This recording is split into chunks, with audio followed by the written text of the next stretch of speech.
Good morning, everyone. Welcome. This is Joe Scarice, your host and founder of the Creative Birth Strategy House podcast, and now up and coming Philly Realty 4-in-1 event. So I want to thank everybody for tuning in this morning. I want to thank, obviously, some people first, but we'll get started here in just a few minutes. Do some quick invites into some people to come in and hopefully get some strategy, some networking, some education, and feel free to raise your hand and come on up, and we'll get started here in just a couple of minutes. Just trying to get my thumbs going.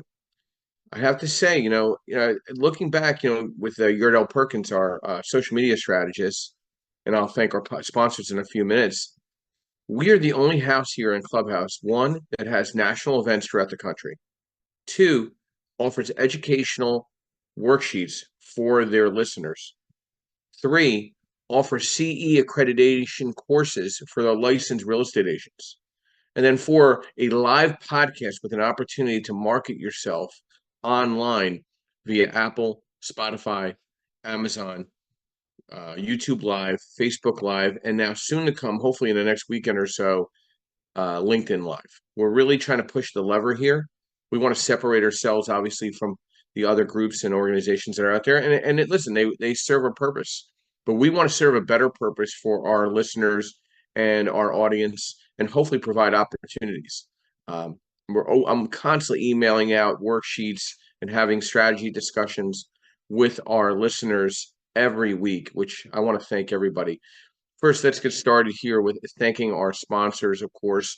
Initially, I want to thank Jordan Perkins of Perkatech, our social media strategist, as I call him, Oz behind the drape. He is one that puts all the strings together in getting us in order every weekend.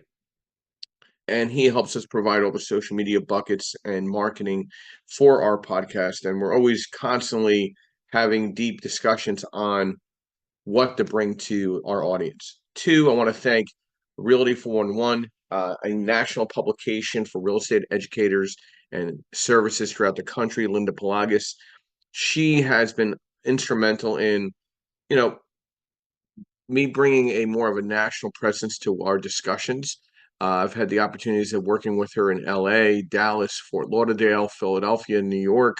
We'll be back here in Philadelphia April 13th, which I just posted the opportunity for people to come and attend. Then we have Lendmark Capital, which is who I work for, which is an asset-based lender. We're a direct private lender. We work with brokers. We work with consumers, clients together, referral partners. We have a referral program.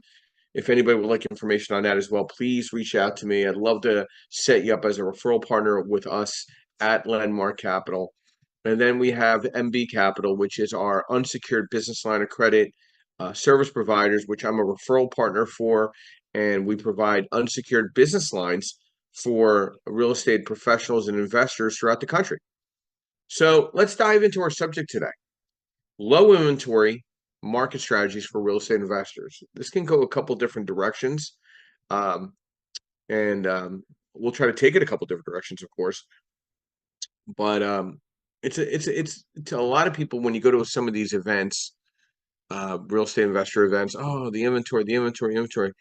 I just don't think personally. I think you need to align yourself with a new team. Then, if obviously you're not finding the inventory that you're supposed to be finding, you have the money, you have the credit, you have the power team of getting a job done. Obviously, whoever you're surrounding yourself with to identify inventory, it's not working. You gotta reshift here, okay? So, with the rates the way they are, the Fed's going to kind of stay status quo with the market for at least a good amount of months, probably at least till May, maybe June. Fed Powell did say that he's going to probably lower the Fed rate, but I really personally don't think that's going to impact rates in what we do from an investor perspective. I mean, the rates right now start at 6.75. Do you really think an eighth of a rate's going to make any difference in the decision making of an investor? I'm giving quotes out at 6.75, 6.875, and people are still not moving forward. So, what will it take? Okay. So again, is it about how you're buying? Like I had a discussion with a licensed realtor yesterday, and we had a great conversation. We had an in-depth conversation for about an hour and a half. they were thinking luxury. I'm thinking, hey, you don't have to go luxury to make money in this market. You could stay middle of the road C, B neighborhoods and still do very well and not get caught with your pants down. Well, I like the luxury. Well, listen, you can like whatever the hell you want. But at the end of the day, what's making you money, right? What inventory is out there that can make you money? I mean, I was sitting there like racking my brain saying, like, you want to do all this luxury stuff. You already just told me that your family and fortune was lost in luxury real estate. Like, why would you want to keep going back and pecking at that tree? I like that smaller, sleeker opportunities. I probably have used this analogy multiple times. The British Bulldogs versus the Spanish Armada. Who won that battle? The British Bulldogs, smaller, sleeker, in and out. The bigger, bulkier environment ships got their asses kicked. So you don't want to be in that big boat getting your ass kicked in the market. You want to stay under the radar. You want to stay. There has to be opportunities. I gave some suggestions because there's some markets I'm seeing that are doing very well, better than others. Well, I don't know if I really like that market. Well, you don't have to like the market. You have to like the idea of making money and surviving in the industry. Okay, you got to like the idea of, do the numbers work? Are people unrealistic to what they're doing here? Okay, the rates are going to be what they are. Okay, and what they're going to be almost irrelevant if you're not buying correctly, or if you're buying correctly, then the rates are looking really good. Okay, so you have to look at the nuances to what this market is. It's a tight market. Home buyer sentiment is an all-time low.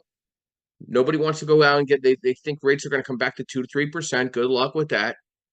And for the realtors that think that, good luck with that. God bless you. Good luck. It's not going to happen. Okay.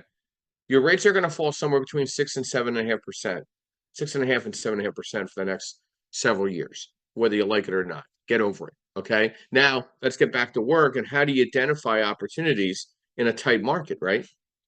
One, you got to get your ass out. You can't be sitting behind a computer all day. That's obviously COVID changed the mindset of getting ourselves out and going.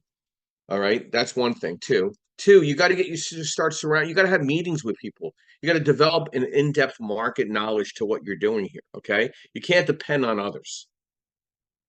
You got to master pricing strategies, right? You got to understand your after repair value. You got to understand your repair costs. I don't care what the property is listed at. I care less. It's how I'm buying it, right? So it goes back to having market knowledge. Okay. And networking. Yes. Yes. There's a lot of younger individuals coming in, taking some videos, and they're landscaping their faces to look like they're 10 years old or whatever they're doing on Facebook or LinkedIn or TikTok and everything. But they're the ones out there spending money on wholesaling techniques. Okay. They're the ones that are out there spending money scraping the market of off-market deals. Whether you want to hang out with them or not, that's your prerogative. But what I'm saying is they're spending money. Find out where they're spending money. And I know Joe will have a brief discussion about this as well. See where the money is being spent on your list to go after these opportunities, these off-market opportunities, these distressed opportunities. They're right around. Listen, you can walk around any given block where you live. You could find probably a distressed property and knock on that door and say, "Hey, listen, would you like to sell your property? What's going on here? Your house is the shittiest house on the block." I mean, you don't have to say it like that, but I mean, let's be honest. If you're in a neighborhood where things stand out, or things are not looking right comparatively to the rest of the properties in that market, right? And educating people, like when you're out and talking with people, yeah, I put this funny analogy. Like when I'm out talking real estate, it's like pouring coffee forever. Listen, I have conversations with so many different people, and yeah, real estate leads into it, in one way or another. So like having discussions about what you do and who you are and your why with just people randomly while you're out and about networking, at events and things of that nature, that there's opportunities there. Expand your marketing efforts. Okay. Maybe it's like, to me, I just don't depend on where I live. I travel typically within 2 to 3 hours of where I reside and my offices are to network with others. I want to know the regional landscape of the market. And then I sometimes travel obviously nationally because I want to get a better flavor. Get onto some different sites where they're talking about national exposure. We're going to talk about some top wholesaling markets as of January, February of 2024. But you got to educate yourself with people. I mean, like, I look forward to going to this one event. I'm going out in Ohio in June because it's going to be 400 landlords in one room. Yeah, there'll be a little ego there. That's fine. I'm okay with that. But I'm hanging out with 400 landlords looking to expand their knowledge base and the growth of their power team. That's who I want to hang out with. Expand your marketing efforts. Educate yourself. Why haven't you got those worksheets that I've provided to you to pencil your deals down better? Irony enough, the realtor I sat down with yesterday, she brought those worksheets with me. And I said, listen, this is how you should be buying your properties. Where's the DSCR worksheet? Because the Mayo worksheet works, the cash flow worksheet works, but you really need to understand that DSCR because you got to know that you have an exit strategy if the property does not sell. And you have to embrace this off-market opportunities. Embrace working with wholesalers. I could remember not too long ago, pre-COVID, realtors, I hate these wholesalers. They suck. They're scumbags. Now, that same person that was bitching and complaining on whatever Facebook page or whatever it was, she's arm in arm with wholesalers. What happened? I thought they were scumbags of the earth. What happened here? Like, do I have human amnesia or you're just nuts? Or just the whole market is crazy, right? You need to embrace the wholesale. You need to embrace the opportunity of building your power team with people that understand off-market deals, right? They're spending 10 times more money than you are. You cannot get into this business not spending money. I am very sorry to tell you that, okay? Whoever is telling you that, they are full of shit, okay? So you get all the people with the $100 bill sport jackets or whatever else they're wearing and whatever they're selling, they're just selling you shit because you have to have money to get into deals and to get yourself out there and to market yourself. Why don't you have a personal website? Why haven't you talked to Jordan Perkins at Perkatech or somebody like him to set up a personal website? I have a personal website, josephscarice.com. Go check it out. I have a podcast website, creativebirdstrategies.com. Go check it out. You need to be believable. You need to have a brand. You need to have your own email. Why do you have a Gmail account if you're trying to brand yourself as a real estate professional? As you could see, my email, which is timeless, is joseph@josephvscarice.com. Why? Because I'm trying to brand myself as a educator and a network. I get calls all the time. Hey, do you have anybody that would like to buy these properties? So you start becoming that network when you're building up that list, expanding your marketing efforts, educating yourself and others around you. When you're teaching, you're also teaching yourself, right?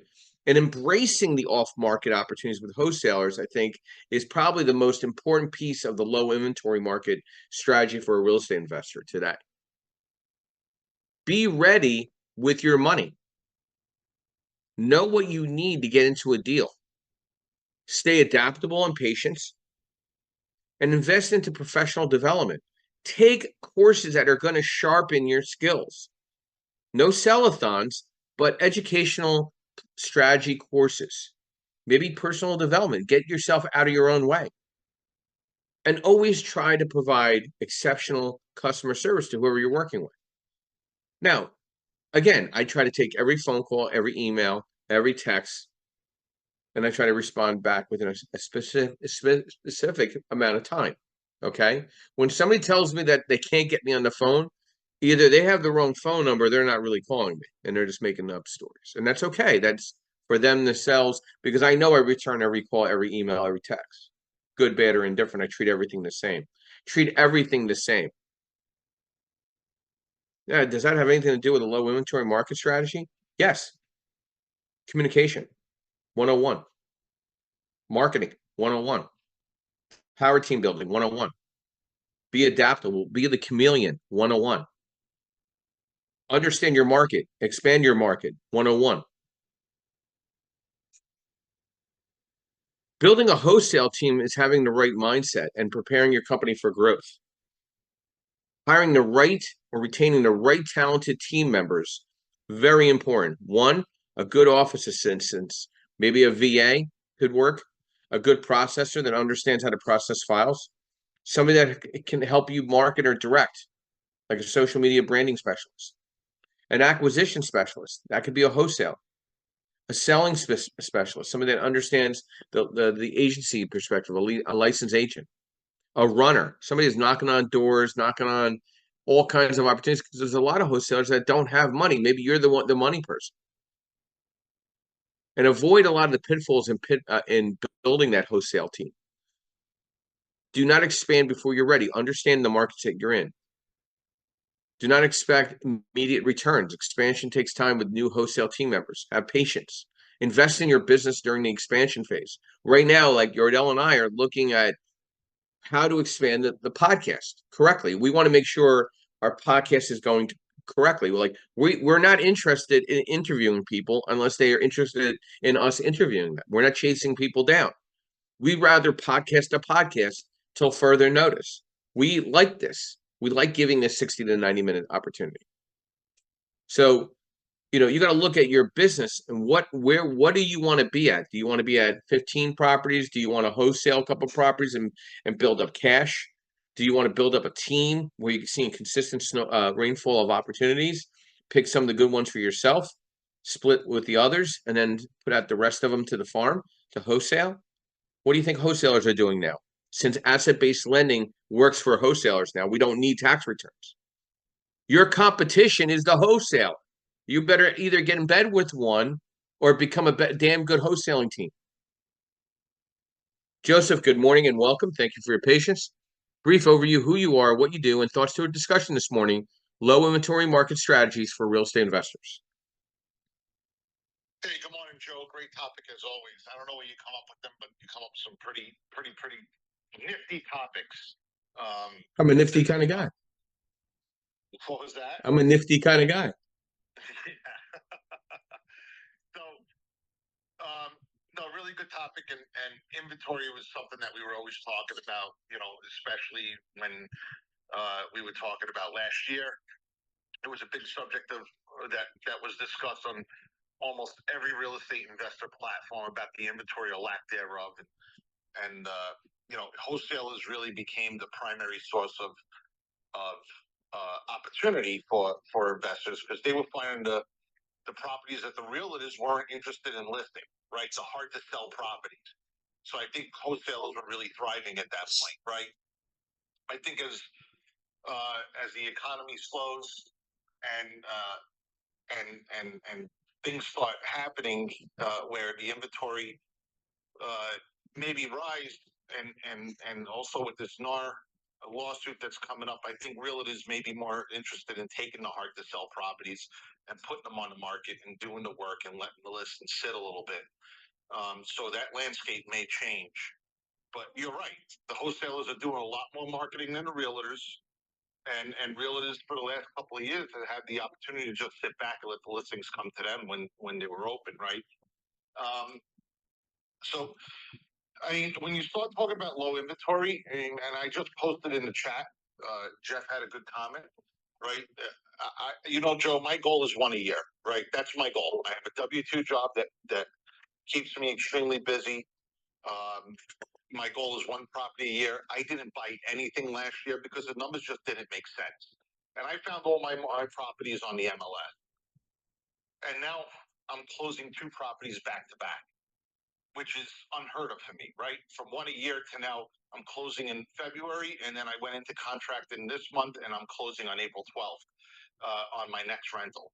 So, you have to analyze the properties. I mean, there's still deals that are out there, but it requires you to sit down and do the numbers on the properties every day, and not just on one property, but you have to look at a bunch, because rents are forever changing. right? And Section 8, as you mentioned in prior podcasts, is higher than the normal than the average rent that the regular person is paying who's not on housing, which is a rarity, right? Usually that was a lower rental market and it just didn't make sense. Now it's the opposite, to where a renter is paying 17 to 1800 a month for a 2 bedroom in one area. Section 8 is now authorized up to $2,020 a month. So, you know, it's going to come to the point where the regular folk just can't compete with the government, right? Because they're just limited to what their income is from their W-2s. So Section 8 may win the day. So that's kind of my observations. I mean, you have to have patience and you can't force a deal.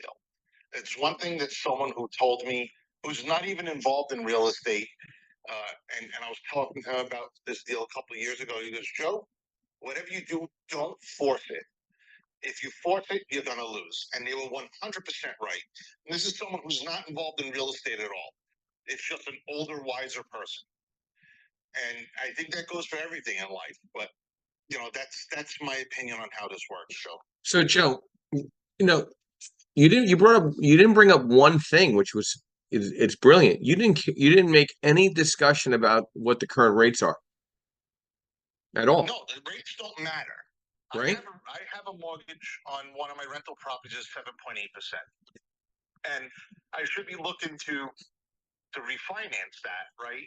Because I could probably go down a point, but I have to look at, do the closing costs make sense? And if it's going to drop my payment by $50 a month, is it worth it to go through all that hassle and spend whatever it is in closing costs to redo title and all that other stuff? I mean, is it worth it?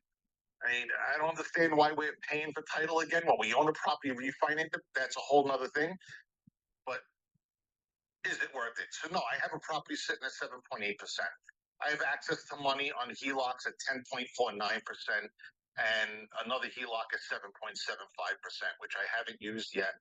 But I'm not looking at the interest rate, right? I'm looking at it's factoring in, right, Joe? It's factoring in. I'm using 8% and I'm factoring it in, so the rate comes lower. It's nice, but if you look at a 0.5% increase or decrease, it's not that significant in your monthly payment, right? It's not that significant. What is it, Joe? $30, maybe? It really isn't. It's really, in the grand scheme of things, 6.75 and 7% or 7.125 is not that much of a difference on a $150,000 loan amount. Right. And if you're that tight in your numbers, the deal doesn't work. Correct. You should not be doing it to begin with. Well, let's segue this a little more. I mean, I had a discussion with a licensed realtor, which we both know yesterday. It was a really great conversation. She really wanted to sit down just with me and her business partner, and really hit it off with the business partner as well.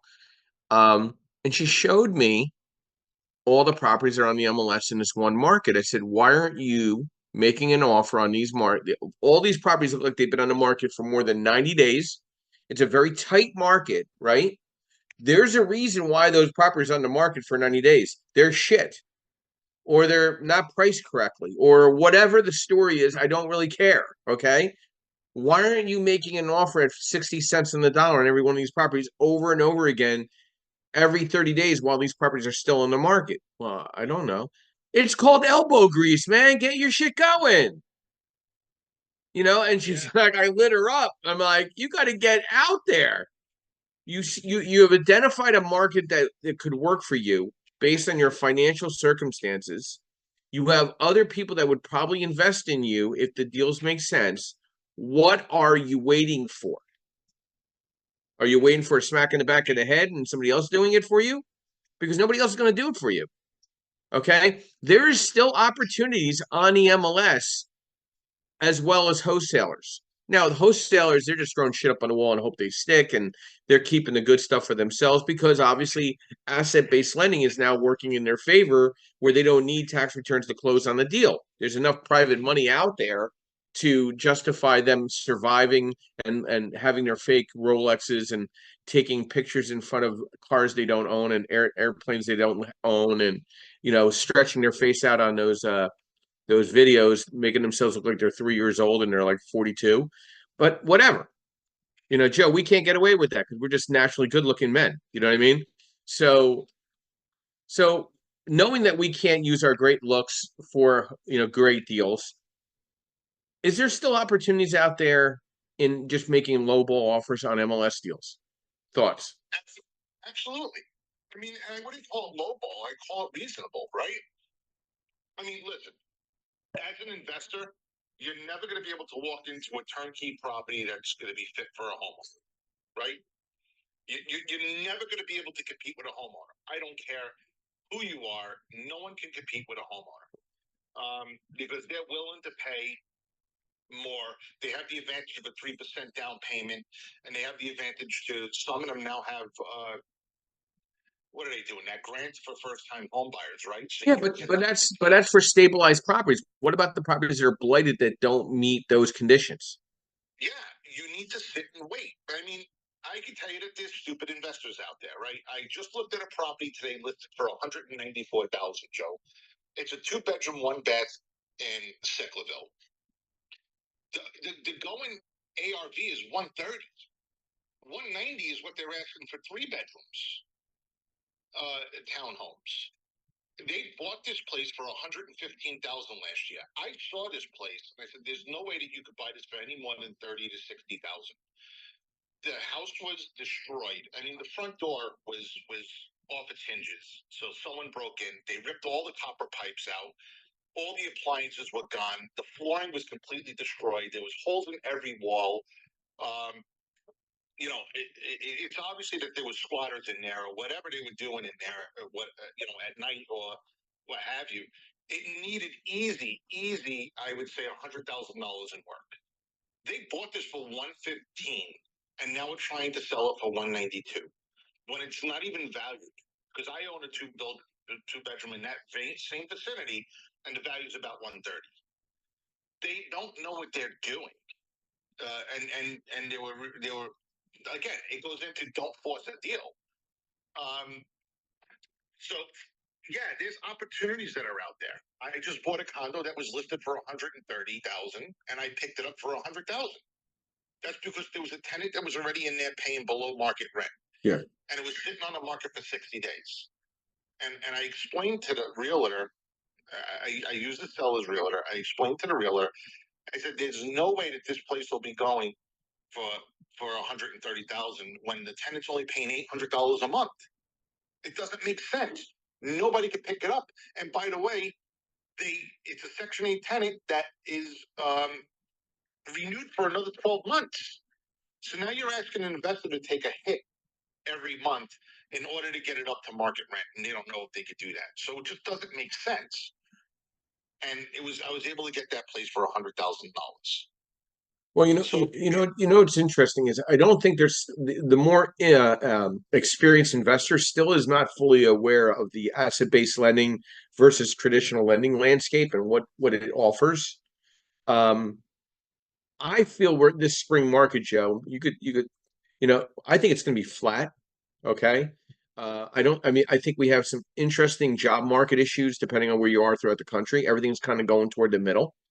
I think appraisals are starting to level off because there's not as many sales.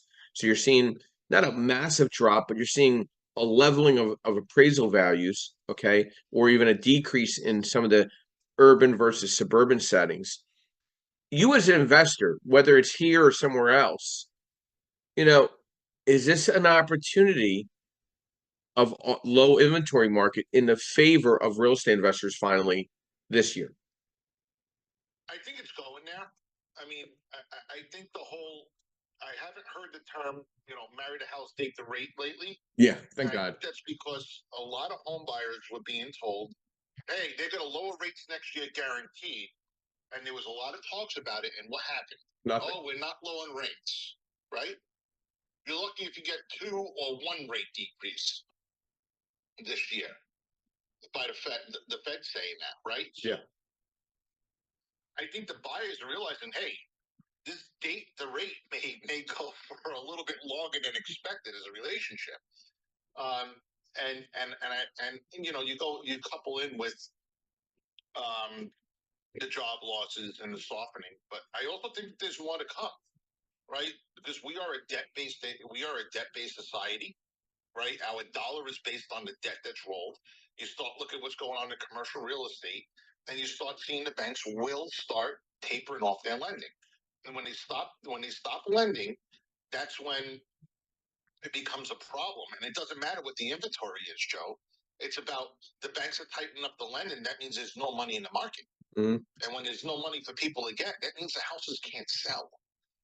So I don't care what the inventory is, that whole story, right? I'm not chasing it, but I'm also not concerned about the inventory because eventually that lending's going to dry up. Yeah. Because the banks are hurting. What do you say? 300 banks are going to possibly go out of business this year? Yeah, I just posted it on. If you're not following me or connecting with me on LinkedIn, why you're not, I don't know. But on LinkedIn, I just posted that article, Joe. 300 banks are in trouble. 300, not 300 banks are in trouble, and nobody's paying attention. Exactly. So that eventually is going to put a hurting on the lending. I don't care how much incentives there are from the government. When the banks don't have the money, there's no money they can't lend it, right? And then they put that 30% requirement on the banks when they had 0%. So they had 30% what are they called? Reserve requirement on the banks when they went to zero. Yeah. That started, I think, March 11th. So, the banks are going to have to stop lending to build those reserves up. Yeah, and how will that impact inventory? Yeah, that'll impact inventory in the favor of the investor because the home buyer will not be able to stretch out more money to overpay for a piece of real estate now, with values decreasing in most markets, East and West Coast. The Midwest and Southwest are staying okay, but in time, that commercial office retail impact will throw that same monkey wrench into the Midwest and Southwest as well. That's some thoughts. Yeah. So again, there is no such thing as a low inventory market strategy. It's a matter of you getting your ass out on the streets and identifying opportunities and teaming up with people. My goal every week is to meet a couple hundred people a week in person, live. I love the live environment. I'm at a different event Monday through Friday, networking with people, following up with people, connecting with people on LinkedIn. People follow me on Facebook too, and that's fine. Instagram is cool too. We do the podcast. So I'm constantly pecking at the opportunity of finding out where the inventory is. My clients are doing just fine. Maybe they get outbidded here, outbidded there. Maybe the deal didn't work out. But I'm submitting somewhere between, I don't know, 20 to 25 deals a week, for loan scenarios for submissions. And I'm also submitting about 20 to 25 refis or restructuring a bridge on other loans a week. So that's about 30 to 40 deals a week. And nothing's changed. It's just more the savvier investor. The people that are talking a great game, I don't see them calling me for anything because I think they'd rather stay a legend in their own mind on Facebook or whatever they do and whoever they work with. God bless. I want to work with seriously engaged people. Okay. People that understand numbers. What are you buying at? What's the repair cost? What's the after repair value? What's that market look like? Do you know what the rental marketability of that market is? Is it decreasing? Is it a bad neighbor? Is it a good neighborhood? What's the condition of the property? What's the condition of the tenant? These are deeper discussions you need to have. The banks are not stepping up. This is an opportunity for the investor to take advantage of a market, not a low inventory market, not a bad inventory market, an opportunity for a market for you to justify getting in. Good morning, Melissa. Welcome. Brief overview, who you are, what you do, and thoughts to our discussion this morning, low inventory market strategies for real estate investors. Hey, good morning, Joe. Thank you so much for having me up. I am Melissa King. I am owner-operator of One Last Eye LLC, virtual assistant here in Michigan, a realty bookkeeping and admin professional. I'm also a licensed referral agent here in Michigan, as well as a notary. To today's discussion, I came out of banking. I completely agree with you both, Joes, this morning. Interest rates don't mean a damn thing. I can't believe they went as low as they did. So what you do is you need to know your numbers. Absolutely. There's always opportunity costs out there. Just dig in, see what you need to do, follow what the guys here are telling you. Number one big thing I would say is surround yourself with other investors and let them know you're looking. I just got a deal this week from one of my clients. She's looking to get rid of one of her properties. My husband and I were there yesterday. So very excited to get into my first rental property. I've got in our real estate investor group here, there's a young gal. She started out doing commercial cleaning. She found a market that she liked in this area. She started looking for distressed assets. She identified certain homes. She started sending handwritten notes to them with her own personal number. They called her. She continues to farm this area. 5 years later, she did her own single family home. She's flipped a couple houses. She's doing very well. The other thing is, and go to your local RIA meetings. I can't stress that enough. There are a lot of real estate agents there right now who are doing wholesaling deals themselves. That's how they're getting it done. And last but not least, please have patience, network, figure out your market, do it in person, not just online. I can't say how important that is. Thanks, Joe. Thanks, Melissa. Well, what I hear, between certain conversation there is educate yourself. There's nothing wrong with becoming licensed in a bunch of different things to get yourself educated and look at things from the inside out. I've been a licensed realtor since '88. I've been a licensed banker since '01. Been a title agent license, I don't know, since '05. I have a driver's license. I like all of them. I don't want to lose any of them, but it gives me accessibility, and I feel a balance to understanding my market or understanding others' markets and allowing me to understand housing market trends and also to build a marketing strategy and how to help me map out my investment plan, right? And surrounding myself with other licensed professionals such as attorneys and CPAs and bookkeeping services and home inspectors. These are all referral based opportunities. And this allows me to create my diverse buyers list and sellers list.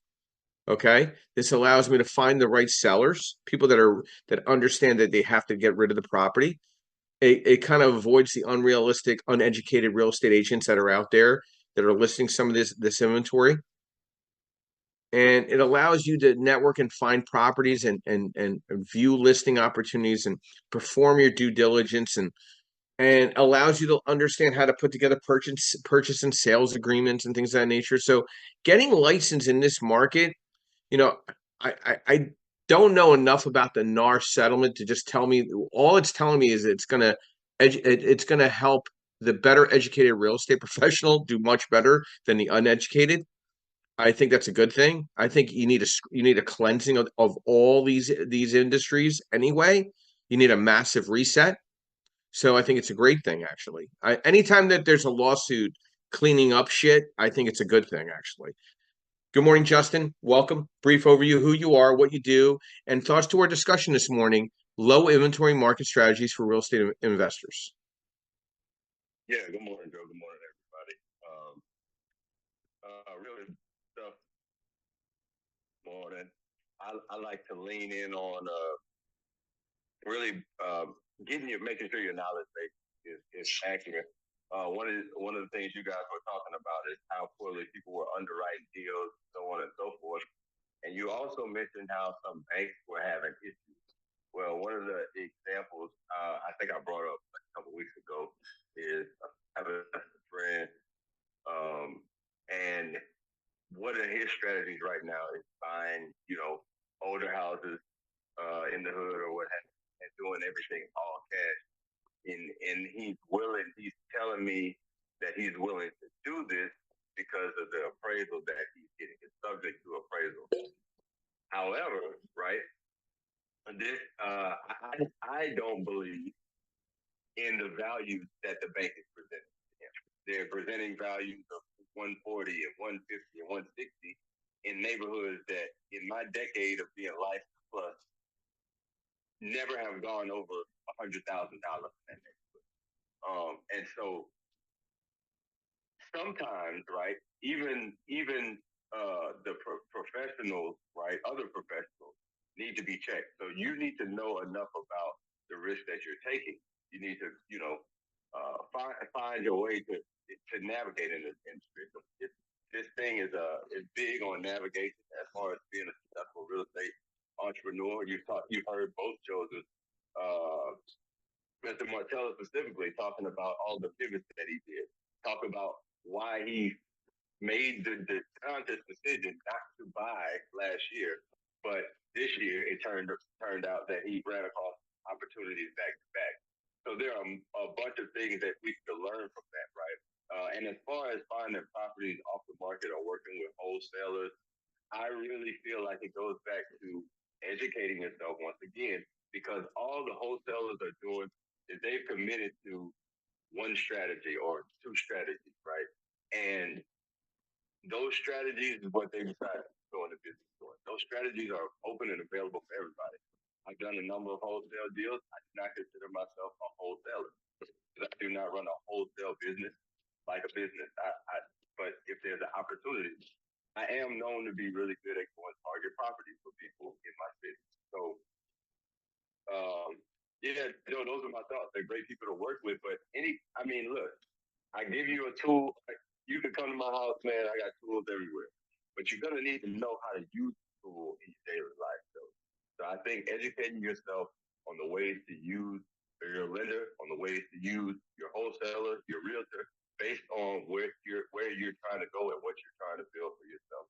And so that's just my thoughts this morning on, working with off-market people and working with wholesalers and stuff like that in the market. I'm going to name a couple strategies that you need to think about for low inventory market strategies that tie into what Justin was saying. Referrals are still the name of the game. The first one that gets face-to-face wins. And mind the loyalty gap of your relationships. And that leads into Mr. David Hill. Good morning and welcome. Brief overview of who you are, what you do, and thoughts to our discussion this morning, low inventory market strategies for real estate investors. Hey, good morning, Joseph. Good to see you, man. I haven't been on here in a while, man. I saw your room and popped in, so thanks for inviting me up. Absolutely. Yeah, brother. I'll be in Boston, by the way, April 2nd, April 3rd, by the way, if you're up in the area. Oh, hey. Yeah, let's go. Message me. Let's connect. I want to actually send you a back channel message on what's it called, Instagram. So That's definitely connect. Because I don't understand that space, and you could help me with that a little bit with Yordell and myself. So absolutely, but go right ahead. A little brief over who you are, what you do, and thoughts to our discussion. So I help real estate agents find, I help real estate agents who kind of struggle to find motivated sellers. I help them find motivated sellers, connect with them, follow up, ultimately close more sales. A lot of what we do is outbound. So I think, we have some investors. Most of my clients are real estate agents, but we have some investors that, come to us because they want to go call, for sale by owners. They want to learn expired sellers, we're going into neighborhoods and circle prospecting neighborhoods. So what we do that's a little unique is we help people with word tracks, like what to say, how to say it, why to say it, what to send, things like that, to just help them become more effective than the average person. I mean, I probably get a call every day, Joseph, from someone from the Philippines. This is me, and I'm a 21-year real estate broker, right? I get people calling me asking me if I want to sell my house. It's ridiculous. People from Philippines. Nothing against people from Philippines. I have VAs from Philippines, but broken language, asking me if I want an offer on my house. It's just not effective, right? But we can do a lot better than that. It's really what I help people with, and get out there, find motivated people, and then that's how you can grow your business. And right now, one of the biggest challenges is finding motivated people, because as you guys were talking about, rates are high, inventory is low, but there's people out there. You just gotta You get when you get someone on the line, or even if you door knock someone, you got to be compelling, and that's what it's all about. So that's what I do, Joseph. Thank you. Thanks, David. And I'll be reaching out to you. But you made a very good comment. The prospect hold expireds is still the tried and true strategy that has worked for decades, right? You got to understand boomer migration is on as well. Like, where are people migrating to for a better standard of living and living below their means instead of over their means?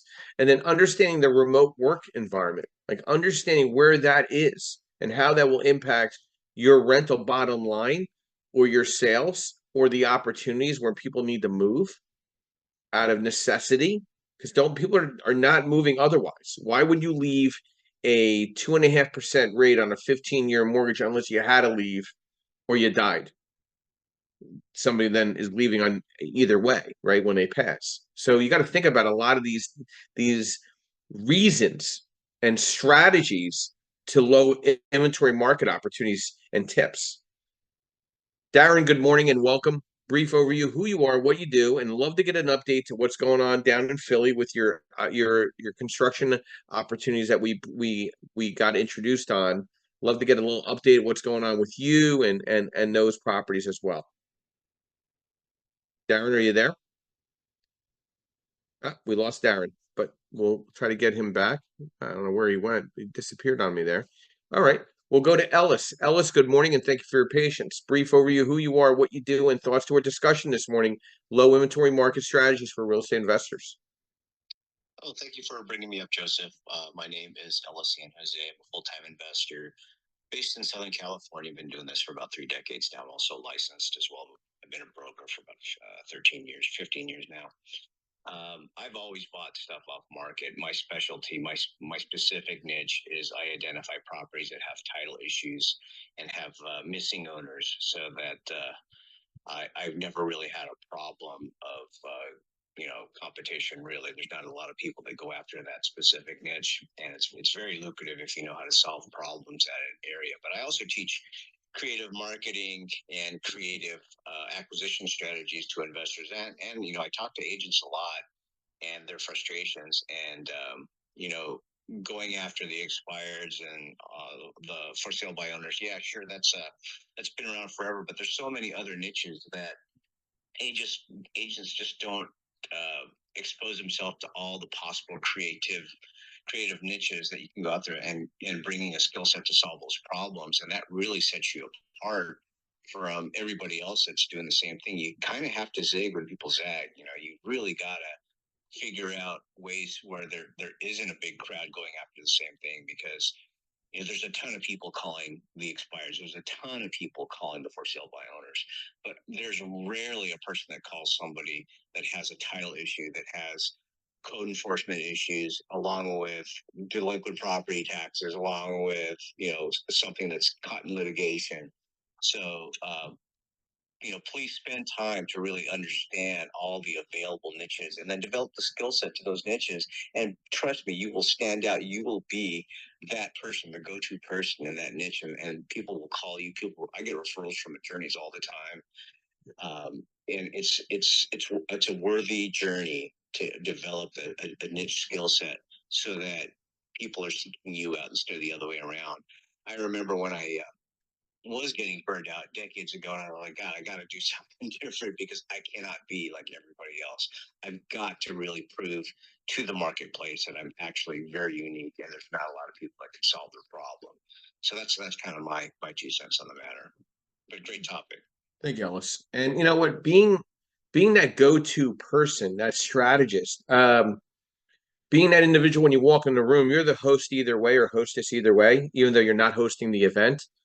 You need to that's something earned. That's not something that you could just get right away. Okay, that's a lot of work. That's a lot of elbow grease in whatever you're doing and specializing in, but also working it through too. Like Ellis works on he goes after the complicated, goes after the hairy deals. Okay, if everything was so easy, we'd all be zillionaires, right? This industry is not easy. We're all coming up with something new to prospect, right? Something that it was lightly brought up. Why aren't you prospecting rental expires. Why aren't you going after the for rents? If it's for rent, it's for sale. That means it's empty. I'll come back to David real quick. Your brief thoughts to the discussion before we keep moving forward. Go ahead, David.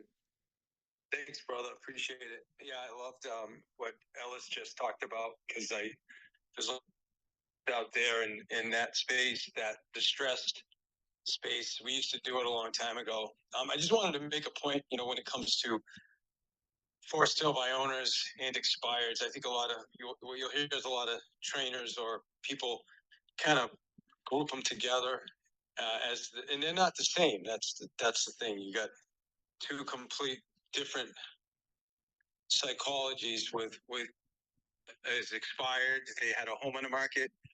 They're discouraged a lot of times. They're frustrated that it didn't sell. They've given up.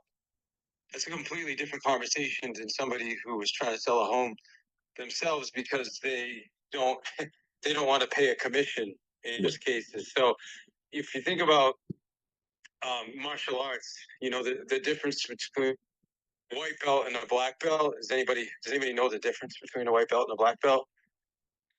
It's kind of there really is no difference. The difference is just the amount of time, the amount of practice they put in. The moves are essentially the same. Just so the reason I hear that is because I think when we say, there are a lot of people that call expires and FISBOs. Listen to most of the calls. Like I would welcome anybody to jump on a call, and I will make live calls and let you hear what it sounds like to call, as opposed to other people that are could use the exact same script, and it's gonna sound completely different. It's gonna be a different experience for the seller. Why? Because of the experience. So I would just say it's not just about making a call, but it's about what do you bring to it? What level of mastery do you have? What the questions, the pauses, the way you listen, right? All the little details. So it's more than just making calls, and that's to me that's the art. So I just don't want us to underestimate the art that it takes to get really, really good at this. So that's what I do, Joseph. Just to let people know. So I think to me it's more than just, hey, let's go call some FISBOs and expireds. But there's an art form there, brother. Yeah, David, I agree with you. Back to you. Yeah, I agree with you. I mean, listen, to make the phone ring inbound is a very unique art. Okay, making phone calls out, that's anybody can do that. I could hire people to do that. To make the phone ring coming in is an art form. That's where you separate yourself from the white belt to the black belt. Okay, is the inbound lead generation and the skills there to create those beating of those drums. And that leads into our next introduction, because I was out in Long Island because I was coming. I can't just stop.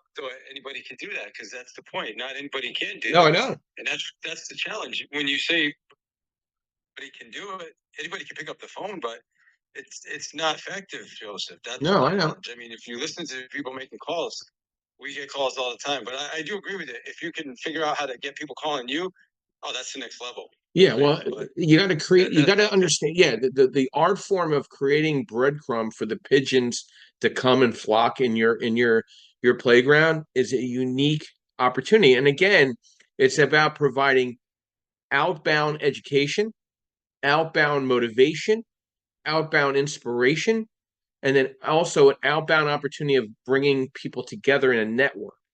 It's a very unique opportunity. If you watch my marketing and how I market, it's a very consistent theme of that every single effing day. Every single day. We are a 24-hour diner of opportunity in real estate. And that leads into somebody I hadn't seen in a few minutes. I was out in Long Island coming back from Connecticut from one of my meetings. Got the opportunity to see the young lady at an event down in Farmingdale, New York, Miss Sarah Morales. Good morning and welcome. Great to see you this past week. And I invited her and everybody else at that event to one of my events Tuesday night in Midtown Manhattan at the Monarch Rooftop. So if anybody's in New York, want to come by Monarch Rooftop Tuesday night, 6:30, we're going to be having an event of real estate networking, education, and strategy. Sarah, good morning. Brief overview, who you are, what you do, and thoughts to a discussion, low inventory market strategies for real estate investors. Good morning, Joe. Always a pleasure seeing you. Sarah here from Long Island, New York. I am an interior designer, project manager, and real estate developer. So my throat's a little scratchy. I am here to listen and be educated. I am not a realtor, but it does sound like hard work and perseverance matters in the industry as well as martial arts and as well as my design firm. So it sounds like just keep doing it. Expertise and perseverance will pay off. So I'm just here to listen. Thank you, Joe.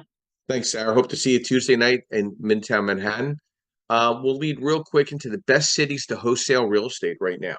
Okay, so this ties into, is there good inventory markets? Now, again, this is, everybody's opinion. These are based on certain discretionary numbers. But these are just some areas that are hot right now for off-market deals. Houston, Texas, Austin, Texas, Dallas, Texas, Rochester, New York. I really agree with Rochester, New York. Atlanta, Georgia, Denver, Colorado. It's a little funky. I'm not a big fan of the inner city. I'm more of a fan of that 15-mile stretch between the airport and city proper. Jacksonville, Florida, which I like. Miami, Florida, Phoenix, Arizona, Tampa, Florida, a little tight. Indianapolis, Indiana, it's a little rough, but I like it. Orlando, Florida, San Antonio, Texas, Charleston, South Carolina. I like that market a lot. Memphis, Tennessee, you could be scared for your life, but there's an opportunity there, but it's pretty hoodie, but it's tough, but it could be an opportunity. Colorado Springs, Colorado, and Grand Rapids, Michigan are the top 17 best cities in off-market deals currently in the country. Some of them I agree with them. Some of them my eyes squint, but hey, everybody has a different palate. And on potato. Good morning, Linda. Welcome. Brief overview, who you are, what you do, and thoughts to our discussion this morning, low inventory market strategies for real estate investors. And let's get an update to Realty 411 Investor Summit in Philadelphia. Good morning, Joseph. Good morning, Clubhouse investors. My name is Linda Pliagas, and I'm the founder of Realty411.com. I'm also a licensed real estate agent in the state of California. In Realty 411, we are a news and information website for real estate investors, and we produce magazines, virtual events, live events, and podcasts, all in an effort to help investors in their journey. As Joseph mentioned, we are hosting an event in Philadelphia, Pennsylvania on April the 13th. We're really excited to reconnect with all the investors we met last time, and we're excited to meet new investors as well. We hope that everyone on this call can join us on April the 13th in Philadelphia at the Mummers Museum. You can click on the link that Joseph provided here on Clubhouse on top. Now, this is a great topic because right now we are seeing low inventory in many markets across the country. And here are a few suggestions to help investors locate properties in the skid market. Number one, look for properties every single day. Now, when I'm on the prowl to add a new property to our portfolio, I'm searching daily on the MLS. If you don't have access to your local MLS, then you can search websites like redfin.com, which is excellent because they have a multifamily search button as well. Or there's homes.com, Zillow.com, and realtor.com. Now, you don't have to search all of them. I personally like redfin.com because, as I mentioned, it has a filter so that you can search for multifamily properties, not just single family homes. Number two, tell everyone that you know that you're looking for a new acquisition. You should call all your realtor and broker friends and associates to ask them if they have an off-market property or a property that's coming on the market soon that may be suitable for you. Now, everyone will want to work with you and make you sign an exclusive agreement to work with them. Let them know that you're still looking and you want the flexibility to work with the listing agent of the property you want to buy. You want that flexibility and freedom. So don't sign an exclusive agreement. That way, you're not bound to one single agent who may not be that motivated to look for you every single day. And also, I like the flexibility of working with the listing agent of a potential property that I like. They're going to bat for you and present the offer, much more seriously and probably faster because they are financially motivated in the deal. They're going to be making two commissions, not just one. And when there's a really tight market and there's a lot of investors looking at the same property, that's a technique that I use. I like to work with the listing agent, and hopefully they'll be a lot more flexible in choosing my offer. Now, also be flexible in your quest. Before I moved to Santa Barbara, my family and I only wanted to buy fourplexes. We owned 6 4-unit properties at one point in 5 different states because we only wanted to buy 4-unit properties. Now, after we moved to this area, excuse me, we discovered that there is a severe lack of multifamily properties available. And now we're living 6 hours away from LAX. The airport isn't around the corner like it used to be anymore. So now we added other types of properties into our portfolio. Because of the lack of inventory, we took a risk and started buying single family homes, PUDs, which are planned urban developments, townhomes, and condos. Now we are much better diversified. And I also found out that tenants actually pay more when they're renting condos and townhouses than when they're renting apartments. So it actually worked out really well. Also, when you own condos, townhouses, single family homes in the state of California, you're not bound by rent controls, and a lot of the a lot of the stringent criteria that's involved with rental properties. And when you're in multifamily properties, you are bound by rent control. So I'm really happy that we actually started diversifying and buying other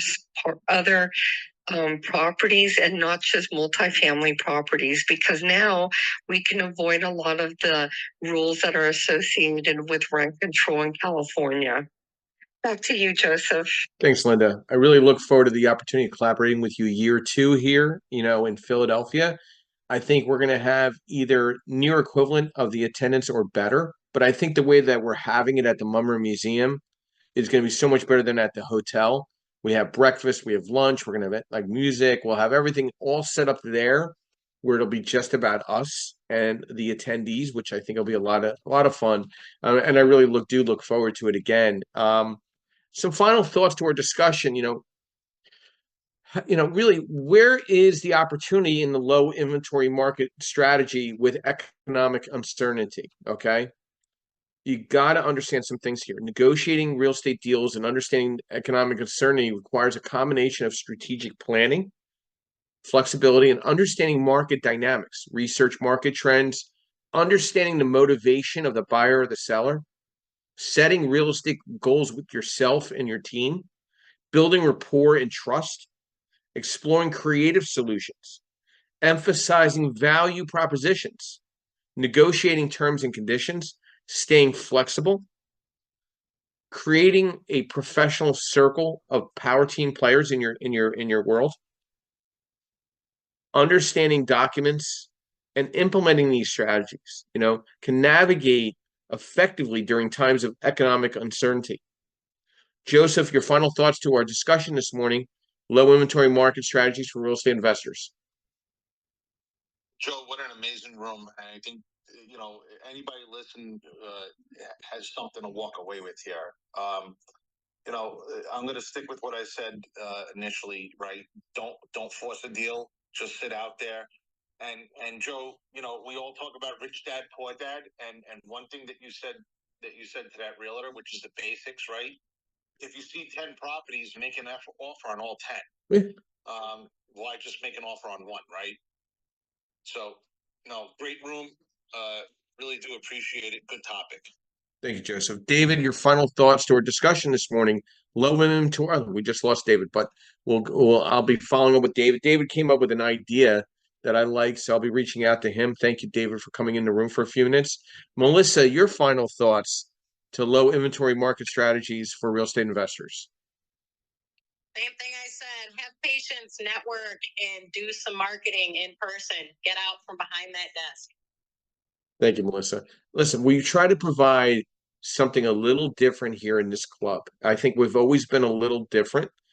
We provide education, strategy, and opportunities. We provide worksheets for you to be a better educated borrower.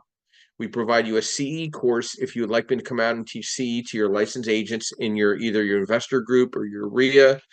It's complimentary, and we provide accreditation in the asset-based lending space. We now offer national events through Realty 411, one of our key sponsors with Linda Pelagas in LA, Dallas, Fort Lauderdale, New York, Philadelphia, Denver. She's touching all the areas throughout the country, meeting and greeting real estate professionals throughout the country. And we have the opportunity to collaborate with her in Philadelphia yet again. And we have a podcast here with our sponsors. We have Realty 411, we have MB Capital, we have Perkatech, we have Landmark Capital, with Jordan Perkins, our social media strategist. Have a strategy discussion with Yardell. He puts all this together. He is truly the odds behind the drape and orchestrating a lot of this. He doesn't like to take a lot of the credit, but I like to provide him a lot of the credit because we're here consistently. We're going to look at new ventures with other individuals in other social media buckets. We're constantly pushing the lever. And that's what you're going to do in this type of market.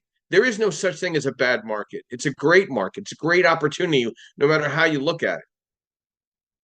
I want to thank everybody for their engagement this morning and their involvement, their comments on the chat. Of course, we'll be back here on Saturday morning, 8 a.m. next Saturday, and Sunday morning next Sunday at 9:38 a.m. with two new subjects. So we constantly are bringing new subjects to the front line to our investors and our real estate professionals. And I always love to finish the room off with a quote: allow yourself to be a beginner. No one starts off being excellent. I want to thank everybody, and I'll be ending the room in the next 30 seconds. And thank you.